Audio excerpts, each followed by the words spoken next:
Caution, you are about to enter the no-spin zone. The factor begins right now.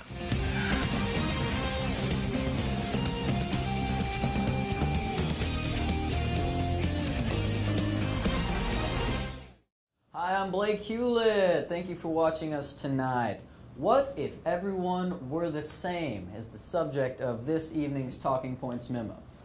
Now, an author by the name of Kurt Vonnegut recently wrote a book called Harrison Bergeron. In this book, the parents of Harrison are watching TV and they see Harrison go onto the dancing platform and rip off the ugly mask of a ballerina, and they jump and touch the ceiling. Then the Attorney General comes in and shoots them both with a shotgun. Now, the lead up to this is Harrison was born an exceptional man in a society that values unexceptionalism. In fact, they passed laws that make everybody the same. So smart people have to wear a little buzzer that goes off in their head every 20 seconds to scramble their thoughts. Attractive people are required to wear masks that make them look ugly. Fast people are required to wear weights on their feet so that they move slower. Harrison Bergeron was exceptional at everything, so they put a lot of handicaps on him and put him in jail. So he breaks out of jail, and then he goes to the dancing place, and, well, you know the rest. So this book was written, and there's a bit of controversy surrounding this book because many believe that Vonnegut was trying to, make fun of the communists and show how the horrors of communism, what they do, and how communism is bad. Now, later on, we will have Kurt Vonnegut here, and I will interview him about this. And but let's talk about the real question, and that's that the book is asking, and that is, what if everyone were the same? Now, if everyone were the same, life would be a disaster. And life would be a disaster because everyone has their own unique talents that make them special. And for a government to try to come in and censor all that, make everybody the same, is just complete lunacy. And they should not be doing this. Now, in the story, when Harrison and his ballerina girlfriend jump up dancing in the ceiling, the Attorney General comes in and shoots him with a shotgun. This is an example of how bad this can be, because if everyone is the same and the government is controlling it, then the government has all the power, in which case a government official had legal authority to go in and gun down two innocent civilians. Also, we can look at history to show how this has not worked. Communism. The USSR collapsed. Okay, communism did not work well for them. They had food shortages everywhere, and it was not good. Also, modern day, if we look at Greece, they had a more socialist economic model. But what happened is people started cutting their entitlements, and they went crazy and started rioting. And their currency is just destroyed. In conclusion, if everyone were the same, life would be awful, which is why we as a country need to do the opposite and make everybody freer and allow them to and facilitate really their own unique talents. And that is the Talking Points memo.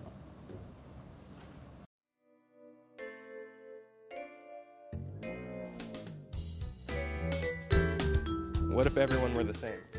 It'd be kind of boring because no one would be able to be unique in a sense. And the world would suck. It would probably not be good. No one would wear different Christmas socks like me. That would be a nightmare. No, God! No, God, please, no! No! No! No! If you could have any quality, what would it be? Superpowers. Invisibility. Definitely invisibility. I'm gonna make myself disappear. People to like me. I guess more like unashamed of what I do. I guess I'm kind of quieter. I guess not like out like broad.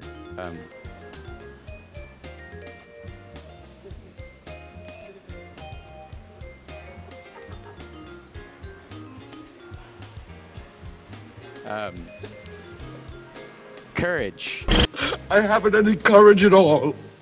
Would it be fair if everyone were the same? Yeah, I think so. In what ways? Because they'd all be the same. It's first grade, SpongeBob. If you could make everyone the same, would you? I'd make them all me. Why? I am perfect. I have no idea what you're talking about.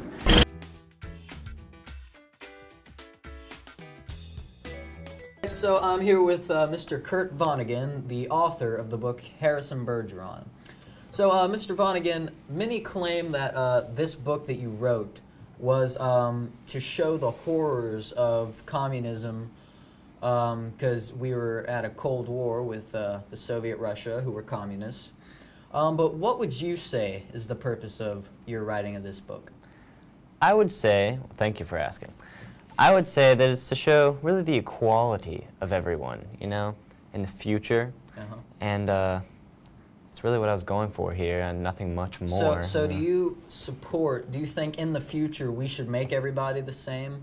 Because in your book, your tone really now, of course I didn't write it, so I don't know the real tone, but tone analysts have said that you're really kind of mocking the equality of everything and saying that it ends up being a bad thing is, you know, at the end of the book, the main character ends up being shot. So, you know. What are you going to do? You know, people get shot, people don't get shot, but you can't really look into the tone of things exactly. You really have to read the words. Well, I'd appreciate it if you answered my question, which is, do you think in the future we should make everybody the same? You know, I think there's pros and cons to every situation, of course. Okay. So yes, and no. Yes and no. Okay. Yes, because, you know, everyone being equal, I mean, But no, because everyone has their own unique qualities, and you got to keep it the same, but not the same. Okay, so that's good, whatever. Many people have found some loopholes in your book, though, in the logic of your book. For example, the handicap, where smart people have a little buzzer going off in their ear every 20 seconds, which that would be awful. I would hate just every 20 seconds, just a loud noise. But if that happens, what about like doctors who are like performing open heart surgery? Okay, they're like performing the surgery, and then just a big buzz going off, and they just slide out. So, what do you say? What do you say to that? Whoops. There you have it, folks. Kurt Vonnegut. And now to the mail. Josh Callahan from Tallahassee, Florida. Mr. Hulett, you were completely wrong about Vonnegut's purpose for writing the book. You are a news failure. Well, Mr. Callahan, I can say that our show has the best ratings of any cable news show, so I believe that we are not, indeed, news failures here. Calvin Riley from Washington, D.C. writes, Blake, great talking points memo. For once, you are absolutely correct. Calvin, I'd like to think that I'm correct more than once in a while. Jonathan Irvin from Franklin, Tennessee writes, those people that Elijah interviewed are crazy. Where do you find people like that? Well, Jonathan, we didn't have to look very hard. They were everywhere. Shannon Guthrie from Franklin, Tennessee writes, wow, Kurt Vonnegut is the handsomest author ever.